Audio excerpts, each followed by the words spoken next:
বক বক বক বক একটা ধ্বনি হয়, সেই ধ্বনিতে রাজা দশরথ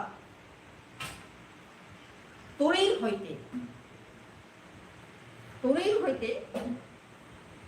ধনুক বাণ আর একটা শব্দ বের, একটা ধ্বনি, একটা ধনুক বের, একটা তীর বের করলেন। তীর বের করে শব্দবেদী বাণে মন্ত্রপুত করে, মন্ত্র জপ করে যখনই ওই শব্দ অনুসারে ধনুর্বাণটা জুড়লেন, তখনই সিন্ধুর বধ হয়ে গেল।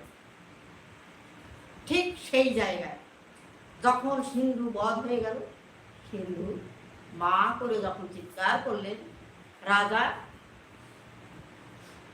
শীঘ্র করে বৃক্ষতলা থেকে উঠে দাঁড়ালেন। দাঁড়ায় রাজা সরোবরের দিকে ছুটল।